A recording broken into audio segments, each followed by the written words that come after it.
अस्सलाम वालेकुम, this is Afaq मंज़र। फंडामेंटल एनालिसिस के अंदर सबसे इम्पोर्टेंट चीज़ है कि आपको फाइनेंशियल स्टेटमेंट्स पढ़ना आनी चाहिए, उनको समझना भी है और उसके बाद इसके एनालिसिस का प्रोसेस होता है। दुनिया के सबसे बड़े मशहूर इन्वेस्टर मिस्टर वॉरेन बफेट का कहना है, जब तक आपको फाइनेंशियल स्टेटमेंट्स यानी बैलेंस शीट, इनकम स्टेटमेंट या कैश फ्लो स्टेटमेंट पढ़नी नहीं आती, तब तक आप खुद से किसी भी कंपनी का स्टॉक पिक ना करें। तो चलिए स्क्रीन की तरफ चलते हैं और यहाँ पर हम सेल कंपनी के फाइनेंशियल स्टेटमेंट्स को देखेंगे। हमने इसका फंडामेंटल एनालिसिस किया हुआ था, काफ़ी वीडियोज़ इसके ऊपर बनाई थी। तो मैंने इसी को फिर से टारगेट किया है ताकि आपको समझने में आसानी हो। तो फाइनेंशियल स्टेटमेंट के अंदर ही आपको इस तरह की पूरी बुक मिलती है। कंपनी हर साल इस तरह की पूरी बुक बनाती है, जिसमें कंपनी अपने बिज़नेस मॉडल के हवाले से आपको बताती है कि हमने कौन-कौन सी एक्टिविटीज़ की इस साल के अंदर। जैसे ये साल 2024 की है, तो साल 2024 के अंदर कंपनी का कितना रेवेन्यू हुआ, कौन-कौन सी दवाई बेची इसने और किसका सबसे ज़्यादा प्रॉफ़िट रहा, कॉम्पिटिटर्स का क्या रहा और कौन-कौन से हर्डल्स कंपनी के ऊपर आ रहे हैं, टैक्सेस कितना दिया, गवर्नमेंट के साथ क्या मसाइल हैं और कितने कोर्ट केसेस चल रहे हैं, डायरेक्टर्स क्या कहते हैं, जनरल मीटिंग वाले क्या कहते हैं। ये पूरी की पूरी जो है वो आपको एक कंपनी अपनी किताब आपके साथ शेयर करती है और इसी को पढ़ के ही आप एक अच्छा-सा फाइनेंशियल डिसीजन ले सकते हैं। और तकरीबन सारी कंपनीज़ जितनी भी दुनिया में हैं, उनकी फाइनेंशियल स्टेटमेंट्स इसी तरह की होती हैं। उनके अंदर जितने भी फॉर्मेट हैं बैलेंस शीट के, इनकम स्टेटमेंट के, तकरीबन तकरीबन सेम होता है। हाँ, इंडस्ट्री के हिसाब से थोड़ी बहुत चेंजेस हो सकती हैं, लेकिन अगर हम फार्मेसी की कंपनीज़ की बात करें तो उनकी सबकी बैलेंस शीट सेम ही होगी। अगर हम किसी इसको पेट्रोलियम कंपनी के साथ भी देखेंगे या बैंकिंग सेक्टर के साथ देखेंगे, फिर भी थोड़ी बहुत चेंजेस होगी, इसके अलावा और कुछ भी नहीं होगा। तो बस यही है इसकी फाइनेंशियल स्टेटमेंट्स, ये 300 से 400 पेजेज़ की होती हैं और इन्वेस्टमेंट डिसीजन लेने के लिए आपको ये पढ़नी पड़ेगी। लाज़मी नहीं है आप इसको पूरा पढ़ें, थोड़ा-सा पढ़ेंगे वो आपके सबकॉन्शियस माइंड में चीज़ें बैठ जाएँगी, फिर नेक्स्ट जब आप इसको पढ़ेंगे तो आपको इतनी मुश्किल नहीं होगी। मिस्टर वॉरेन बफेट जो इन्वेस्टर हैं, सभी लोग आई थिंक उसको फॉलो करते होंगे। वो दिन के अंदर 300 से 400 पेजेज़ लगातार पढ़ रहे हैं और काफ़ी सालों से वो पढ़ते आ रहे हैं। लेकिन अभी तो आपके पास चैटजीपीटी है, मैं एआई के ज़रिए भी आपको ये पूरा का प्रोसेस है वो बिल्कुल सिंपल करके भी दिखाऊँगा। लेकिन मैंने आपको ये थोड़ा-सा ओवरव्यू दे दिया इस तरह की फाइनेंशियल स्टेटमेंट्स होती हैं। अभी हम थोड़ा बेसिस के ऊपर बात करेंगे कि फाइनेंशियल स्टेटमेंट्स के अंदर कौन-कौन सी चीज़ें होती हैं जो हमारे काम की हैं। एग्ज़ाम्पल लेते हैं कि ये एक कंपनी है सल फार्मा, ठीक है? थोड़ी बहुत हैंडराइटिंग ऊपर-नीचे हो सकती है जब तक मेरी प्रैक्टिस हो। वेल फाइनेंशियल स्टेटमेंट के अंदर हर साल कंपनी आपको 3 चीज़ें देती है। एक आपको देगी बैलेंस शीट, एक आपको देगी income statement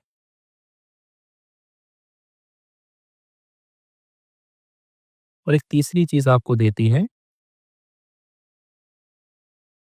cash flow statement. अब इन तीनों में फ़र्क क्या होता है ये भी थोड़ा-सा समझते हैं, मैं एक एग्ज़ाम्पल के साथ देखता हूँ। अब ये कंपनी सल फार्मा, जैसे अगर हम ये कंपनी बनाना चाहते हैं अभी ये एग्ज़िस्ट नहीं करती, हमें बनानी है कंपनी, हम ओनर हैं, आप और मैं इसके ओनर हैं। तो एक छोटा-सा मिसाल लेते हैं, ये कंपनी को बनाने के लिए हमें 10 लाख रुपए की ज़रूरत है, 1 मिलियन की। तो हमारे पास एज़ एन ओनर हमारे पास सिर्फ़ और सिर्फ़ 7 लाख रुपए हैं।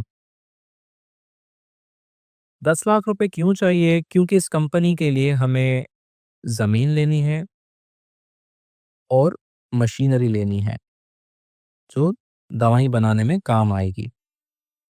ज़मीन हमें मार्केट से हमने पता किया तो वो हमें 7 लाख रुपए की मिल रही है और मशीनरी हमने बाहर से पता किया तो वो 3 लाख रुपए की मिल रही है। तो हमारे पास 7 लाख रुपए तो हैं, यानी ज़मीन खरीदने के पैसे हैं, लेकिन मशीनरी लगवाने और मँगवाने के हमारे पास पैसे नहीं हैं। तो हम क्या करेंगे? तो कंपनी के पास सिर्फ़ और सिर्फ़ 2 रास्ते होते हैं फाइनेंस के। एक तो ओनर यानी कि हमारे पास कि हम खुद इसमें पैसे लगाएँ और एक दूसरा तरीका होता है कि कंपनी किसी से उधार ले लें। तो 7 लाख रुपए हमारे पास थे, हमने ज़मीन ले ली। बाकी के जो 3 लाख रुपए थे, वो हमने क्या किया, वो हमने बैंक से उधार ले लिया। 3 लाख रुपए हमें बैंक ने दे दिए। हमने ये 7 लाख रुपए और 3 लाख रुपए उठाए और कंपनी बना डाली। 10 लाख रुपए में हमारी कंपनी बन गई। अब देखो ये साइकिल जो है, ये बैलेंस शीट के अंदर या फाइनेंशियल स्टेटमेंट्स के अंदर रिप्रेजेंट कैसे की जाती है। देखो कंपनी में जो ज़मीन, मशीनरी, कुर्सी, टेबल, गाड़ियाँ और इस तरह की जो भी चीज़ें होती हैं, वो कंपनी के एसेट्स कहलाती हैं।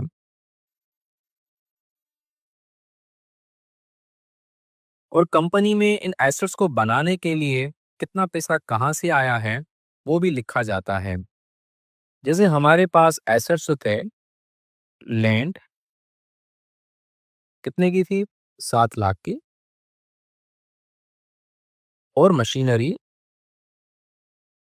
कितने की थी? 3 लाख की। ये दोनों बनाने के लिए हमारे पास पैसे कहाँ से आए भाई? एक तो ओनर के पास खुद के पैसे थे, जिसको ओनर इक्विटी कहते हैं। यानी ओनर का खुद का पैसा, हमारा पैसा जितना हमारे पास पड़ा था, वो हमने लगाया। वो हमने कहाँ लगाया और कितना था हमारे पास? हमारे पास था 7 लाख रुपए। वो लगा के हमने इस कंपनी के एसेट्स के अंदर ज़मीन ले ली। उसके बाद बाकी के 3 लाख रुपए कहाँ से आए भाई? वो हमने कर्ज़ा लिया था। कहाँ से लिया था हमने कर्ज़ा? वो हमने बैंक से कर्ज़ा लिया था। तो उसको बैलेंस शीट के अंदर लायबिलिटीज़ में रखा जाता है। देखो लायबिलिटीज़ वो देनदारी होती है जो कंपनी को चुकानी होती है। बैंक से कर्ज़ा लिया है, वो लायबिलिटीज़ के अंदर आएगा।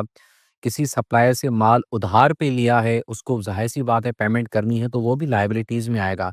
यानी जो भी देनदारी जो कंपनी को चुकानी है, वो लायबिलिटीज़ के अंदर आएगी। तो 3 लाख रुपए हमने बैंक से लेके मशीनरी खरीदी। अब यहाँ पे देखो बहुत इम्पोर्टेंट चीज़, बैलेंस शीट के अंदर ये 2 पार्ट्स होते हैं। एक होता है, इसको मैं लिख देता हूँ यहाँ पे पार्ट 1 बिगिनर लेवल के लिए, और यहाँ पे मैं लिख लेता हूँ इसको पार्ट 2। अब यहाँ पर आप देखें कि ये दोनों पार्ट्स बैलेंस शीट के हमेशा बैलेंस होंगे। लैंड और मशीनरी दोनों मिल मिला के कितने के हुए? 10 लाख के। और ओनर्स इक्विटी एंड लायबिलिटी भी दोनों मिल मिला के कितने के हुए? 10 लाख के। तो बैलेंस शीट को इसी वजह से बैलेंस कहा जाता है कि शीट्स के दोनों साइड्स जो हैं वो बैलेंस होनी चाहिए। नहीं, नहीं सर ये ऐसे कैसे होगा? अगर ओनर जो है उसके पास 8 लाख रुपए लगा लेता, मान लो कि ओनर ने कहा कि भाई मैं 1 लाख रुपए और लगाता हूँ। ओनर ने क्या किया? कंपनी को 1 लाख रुपए और दे दिए। तो सर अब कैसे बैलेंस होगा? जब ये 1 लाख रुपए कंपनी में आएँगे, तो कैश की सूरत में पड़े हैं, फिर भी कंपनी का एसेट्स है, असासा है, या कंपनी ने ये 1 लाख रुपए उठा के लेट्स सपोज़ करते हैं कि एक गाड़ी ले ली ट्रांसपोर्ट करने के लिए। तो ये टोटल कितने हो गए हमारे पास? ये हो गए हमारे पास 11 लाख रुपए। तो अब बैलेंस शीट में क्या हुआ भाई? 3 लाख रुपए आपके ओनर बैंक के थे, और यहाँ पर 8 लाख रुपए ओनर के आ गए। तो सर यहाँ पे फिर भी आपकी जो बैलेंस शीट है, वो 11 लाख की हो गई। तो दोनों बैलेंस हो गए। तो बैलेंस शीट में भी यही चीज़ें होती हैं देखने के लिए। थोड़ा प्रैक्टिकली मैं सोच रहा हूँ कि अभी आपको जाके दिखा दूँ।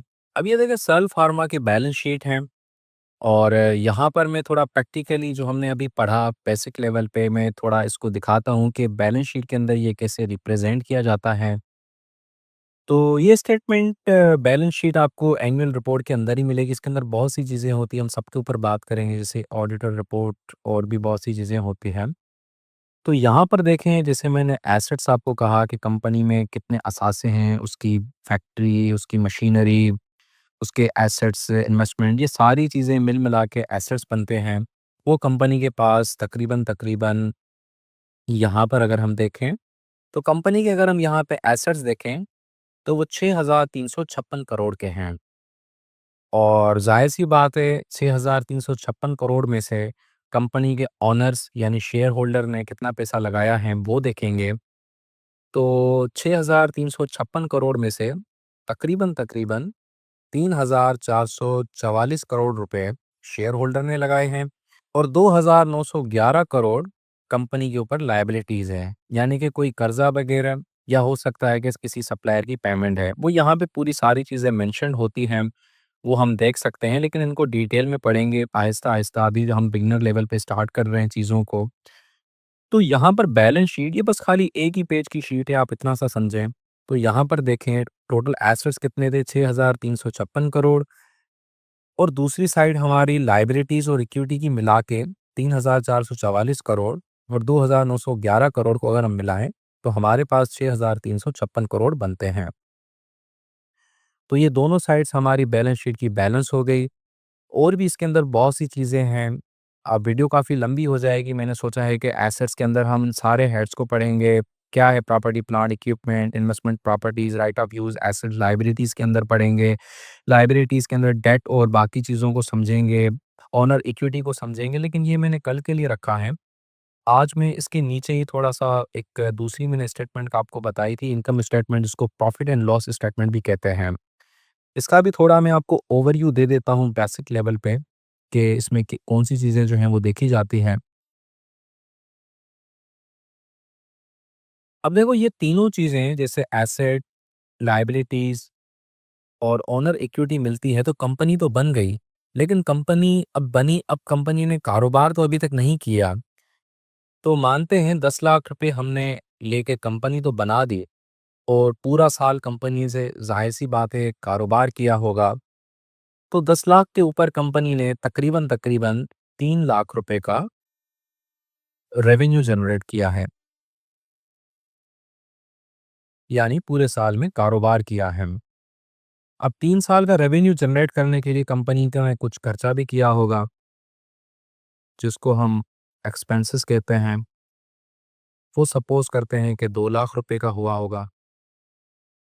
तो ये काटा-पेटी करने के बाद हमारे पास 1 लाख रुपए बच जाते हैं। तो ये आपका प्रॉफ़िट कहलाता है। वैसे तो ये ग्रॉस प्रॉफ़िट होता है, लेकिन अभी के लिए आप इसको प्रॉफ़िट ही समझें। तो 10 लाख रुपए लगाने के बाद कंपनी ने 1 लाख रुपए कमा लिए हैं। तो बहुत सी सिंपल सा मैंने आपको ये चीज़ें समझाई हैं और बस थोड़ा-सा मैं आपको रिवाइज़ करके चीज़ वाइंड अप करता हूँ। एसेट्स, लायबिलिटी, ओनर्स इक्विटी, ये तीनों मिला के बैलेंस शीट बनेगी, यानी कंपनी जिससे बनी है। और ये जब तीनों चीज़ें आपस में प्रोसेस करती है, कारोबार होता है, तो आपकी इनकम स्टेटमेंट बन जाती है, रेवेन्यू जनरेट होगा और एक्सपेंसेस, ये दोनों चीज़ें मिला के इनकम स्टेटमेंट बनेगी। अब इनमें बहुत से सब हेड्स होते हैं, छोटी-छोटी कैटेगरीज़ होती हैं, उनको भी हम डिटेल में समझेंगे। अब अगर हम कंपनी की इनकम स्टेटमेंट को देखें, जिसको प्रॉफिट एंड लॉस स्टेटमेंट भी कहा जाता है, तो उसमें भी यही चीज़ें हैं। कंपनी ने साल 2024 के अंदर तकरीबन 2,940 करोड़ का रेवेन्यू जनरेट किया है और 1,569 करोड़ का कंपनी का खर्चा हुआ इस रेवेन्यू को जनरेट करने के लिए। तो कंपनी को मिला के 1,370 करोड़ रुपए बचते हैं ग्रॉस प्रॉफिट की मद में। अभी के लिए आप इतना समझें, क्योंकि इसके बाद ये बाकी चीज़ें भी होती हैं, ये कंपनी की डिडक्ट होती है, कंपनी ने कितना टैक्स दिया, ऑपरेटिंग कॉस्ट कितनी है, फलाना-ढिमकाना, बहुत सी चीज़ें होती हैं, लेकिन इनको हम बाद में समझेंगे। अभी यहाँ पे आपको एक और चीज़ कंफ्यूज कर रही होगी कि ये कंसोलिडेटेड स्टेटमेंट का क्या मतलब होता है। कहीं-कहीं तो कहीं जगह पे आपने अनकंसोलिडेटेड स्टेटमेंट या स्टैंड अलोन स्टेटमेंट भी देखी होगी। तो थोड़ा-सा मैं आपको ये भी बताता चलूँ, आई होप के कवर कर लेंगे हम आज ही। देखो कंपनी की फाइनेंशियल स्टेटमेंट्स 2 तरह की हो सकती हैं। एक होती है कंसोलिडेटेड और दूसरी होती है अनकंसोलिडेटेड। सर इन दोनों में फ़र्क क्या है? देखो बात को समझो। सर्ल कंपनी, ये सर्ल है। देखो सर्ल फार्मा लिमिटेड एक कंपनी है। इस कंपनी के अंदर मान लेते हैं कि और भी बहुत सी सब्सिडरी कंपनीज़ हैं, जैसे कि सर्ल लैबोरेटरीज़,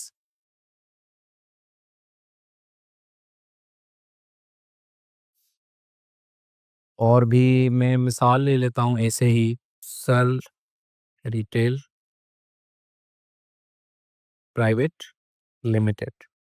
सेल के अंदर और भी सब्सिडियरी कंपनीज होती हैं। सब्सिडियरी कंपनी यानी इन्हीं की छोटी-छोटी कंपनीज जिसको सेल खुद ओन करती हैं। वो सेल ने खरीदी हुई है या सेल ने खुद बनाई हुई होती हैं।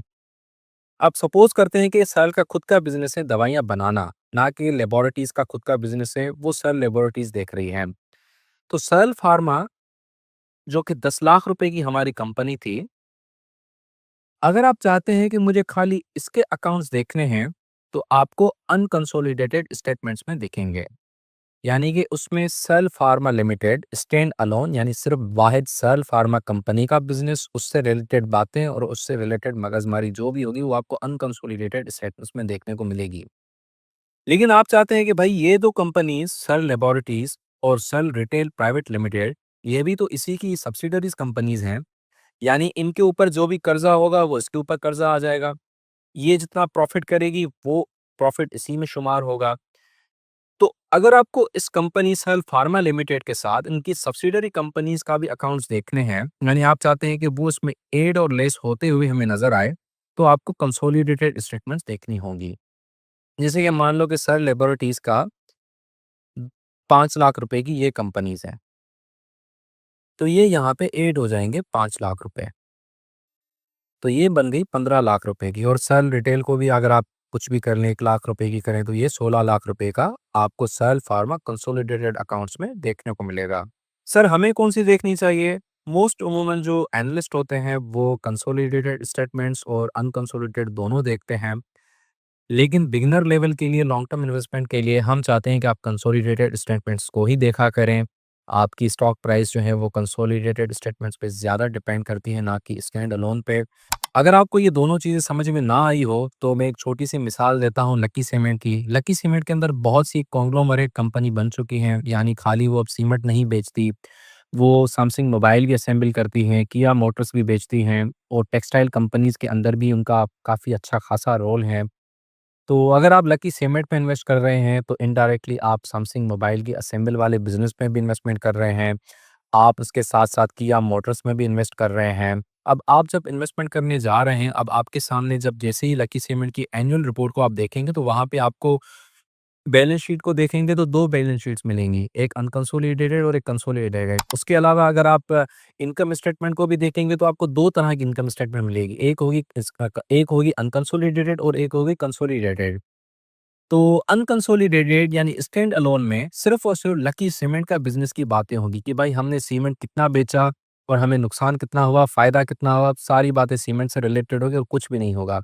लेकिन जब आप लकी कंसोलिडेटेड स्टेटमेंट को देखेंगे तो आपको उसके अंदर सैमसंग मोबाइल्स कितना असेंबल करके हमें बिजनेस मिला, किया मोटर्स की गाड़ियां हमारी कितनी बिकी, और इसके अलावा टेक्सटाइल की इतनी सा ज़्यादा उनकी सब्सिडरीज कंपनीज हैं, उनका बिजनेस हमें कितना हुआ।